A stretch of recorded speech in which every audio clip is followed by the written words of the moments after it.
Depuis, j'ai fait sur concours national. Dans son faux témoignage, peut-être il nous suit maintenant partout où il est. Il dit qu'en 2009, vous étiez lieutenant.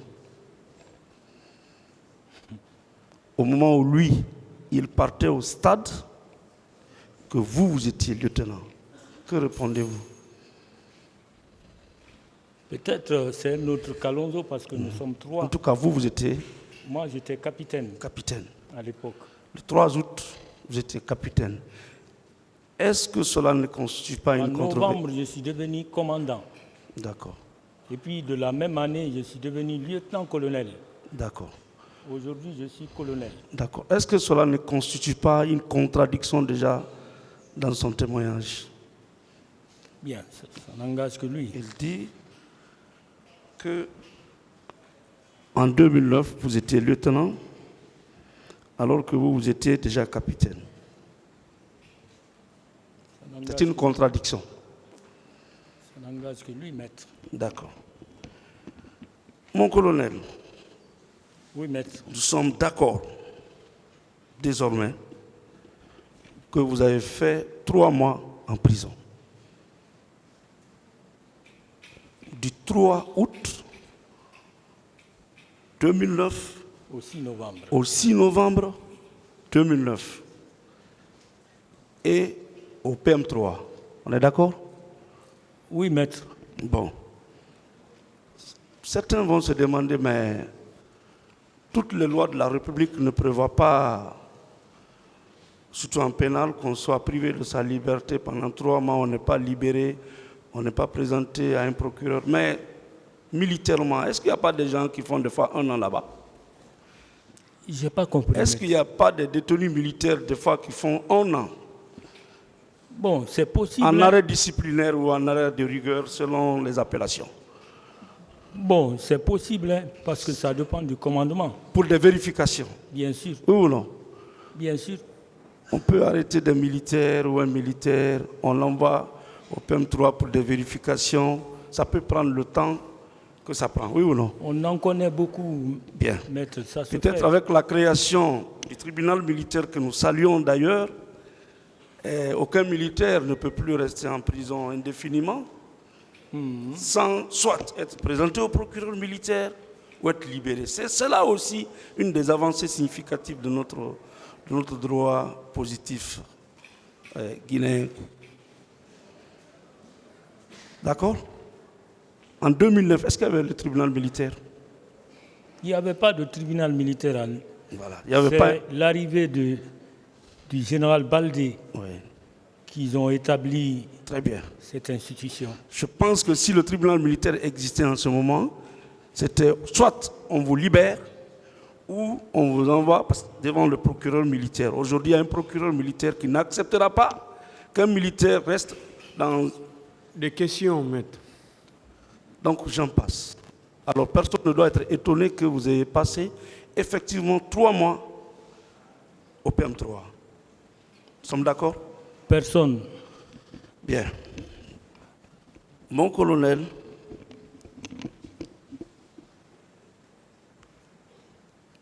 je peux me joindre à vous pour remercier le colonel Gabriel?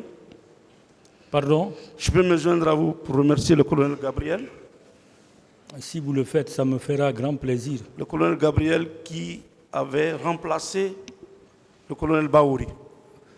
Vous le faites, ça me fera grand plaisir. D'accord. C'est lui qui a favorisé votre libération. Il a favorisé, et ainsi que tant d'autres officiers. Tant d'autres. Bon, il y a un point noir. On vous a amené en prison à cause de 48 millions. On est d'accord? Oui, maître, je l'ai reconnu ici.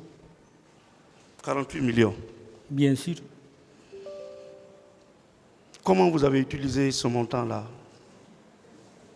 Bien, je me réserve de dire ça parce que c'est un problème lié à ma famille. D'accord. Je peux déduire que quelqu'un qui vole un pain pour ne pas mourir de faim ne peut pas aller en prison. On est d'accord? C'est possible. Si c'est un problème de famille, je connais déjà ce problème. On va faire taire comme vous voulez qu'on fasse taire. Mais effectivement, le fait de prendre ce montant était justifié. Bien sûr. Parce que le problème de famille qui était sous votre main, que vous devriez gérer, était nécessaire. Il était nécessaire que ce montant soit utilisé pour cela, oui ou non? Bien sûr. Voilà. Donc, ce montant a été utilisé socialement. On est d'accord? Socialement. Ce n'était pas détourné pour détourner. Oui ou non? Ce n'était pas détourné pour détourner. Vous l'avez détourné pour des raisons sociales. Social, oui. Et vous étiez prêt à le rembourser.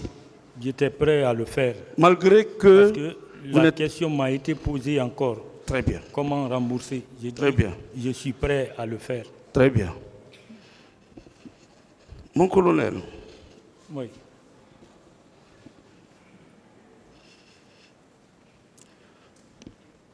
le témoin qui vous a amené ici, colonel Sori Kondé,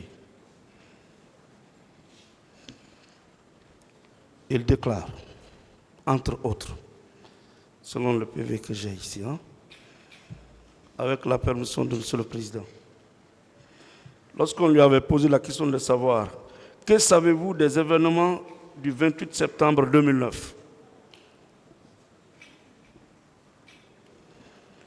Réponse. Bien avant l'événement du 28 septembre 2009, j'étais au secrétariat d'État chargé de la lutte contre la drogue et du grand banditisme, un service réclamé par la population à cause d'énormes services rendus.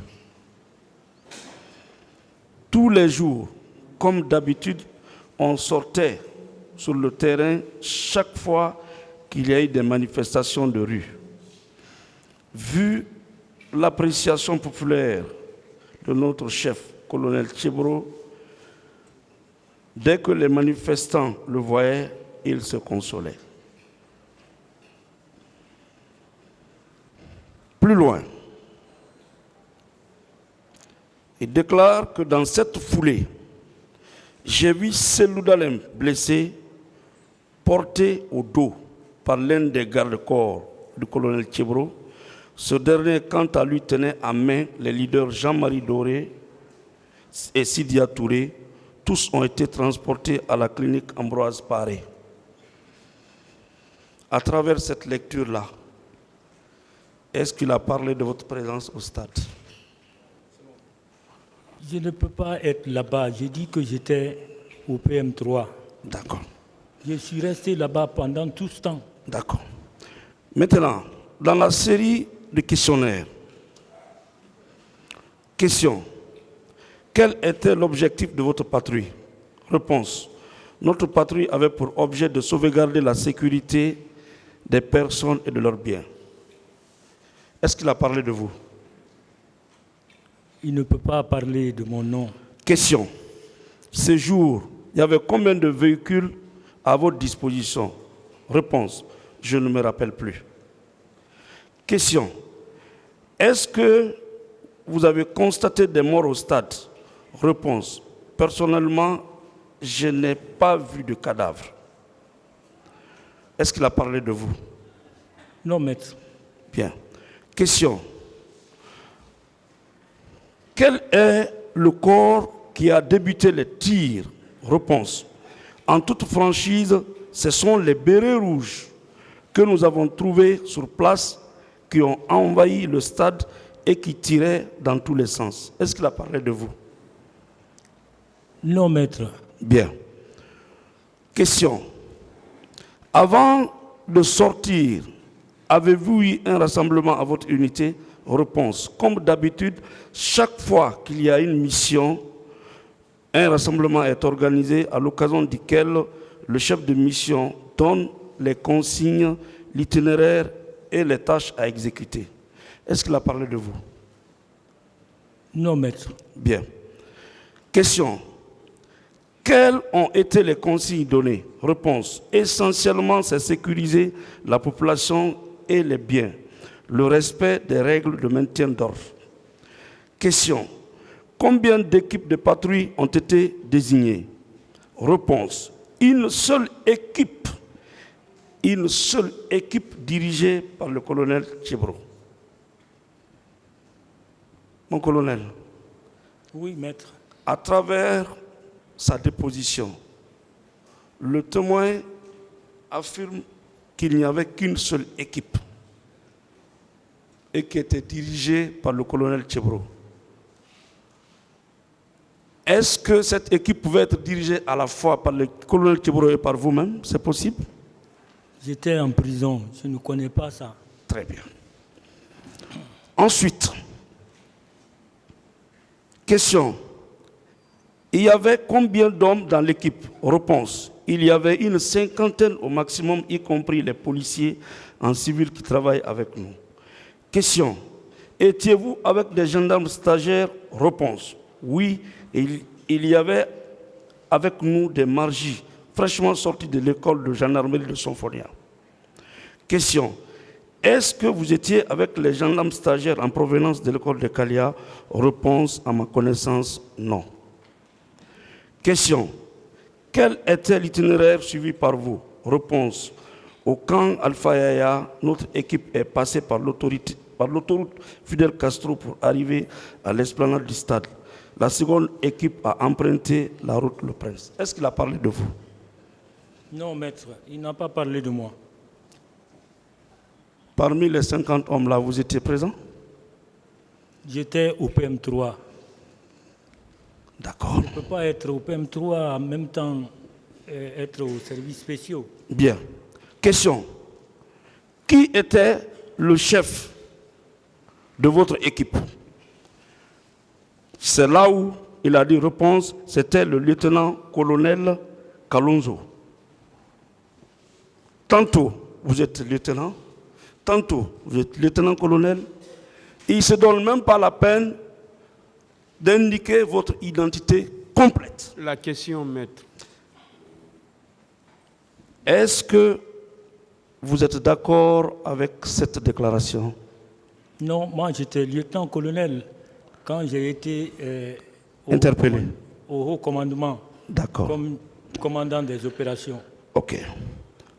Je voulais faire ressortir que le témoin déclare à la fois qu'il n'y avait qu'une seule équipe qui était dirigée par le colonel Tchebro. Plus loin, il parle, il vous cite comme étant chef d'équipe.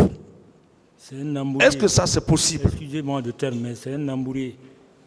Il est vraiment embrouillé. Et Pas de terme péjoratif à l'endroit de... Excusez-moi, Surtout qui n'est pas là. Excusez-moi, maître. donc c'est un témoin qui n'a pas dit la vérité.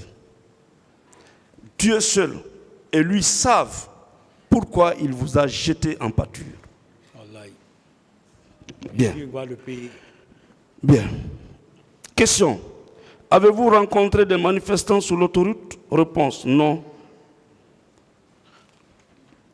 Question. Quel chemin avez-vous emprunté? Là aussi, il ne parle pas de vous. Étiez-vous au courant qu'il y a eu des manifestants, qu'il y a eu un manifestant qui a été battu à la corniche de l'Andrea? Réponse non. Question. Est-ce que vous confirmez qu'à votre retour au stade, il y avait des bérets rouges qui tiraient des coups de feu? Réponse. Je le confirme bel et bien. Ces bérets rouges étaient commandés par le lieutenant Toumba, de son vrai nom, Aboubakar Sidiki Diakité. Est-ce qu'il a parlé de vous? Non, maître. C'est parce que vous n'étiez pas là-bas. Je n'étais pas là-bas. Si vous étiez là-bas, est-ce qu'il n'allait pas indiquer de façon claire et précise Il allait dire, le rôle que vous avez joué? voilà, merci, maître. Comment vous étiez habillé? Oui. Et quel était votre engagement dans l'équipe? Il allait vous dépeindre, il allait vous décrire comme si ce n'est pas possible, oui ou non? Oui, maître. Mais vous voyez, dans son témoignage, il cite nommément des personnes et qui sont dans cette salle. Oui, maître. Bien. Question. Quel était le garde-corps qui avait transporté Selou Dalen sur son dos? C'est c'est un des gardes-corps du colonel Tchibolo, mais j'ai oublié son nom. Question. En dehors du lieutenant Toumba, avez-vous pu identifier d'autres bérets rouges? Réponse. En plus du lieutenant Toumba, il y avait son adjoint Bégré, qui est déjà mort. Je n'ai pas pu identifier les autres. Mais comme c'est une unité constituée, on peut toujours trouver leur liste à travers les chefs. Et il vous cite simplement comme chef d'équipe, ce qui est déjà faux et archi-faux. La question, Est-ce que, une fois de plus, mon colonel, Oui, maître. ce jour du 28 septembre, vous avez vu se nommer Condé avec vos deux yeux? J'étais en prison. Je ne peux pas le voir étant au stade. Moi, je suis au PM3. D'accord.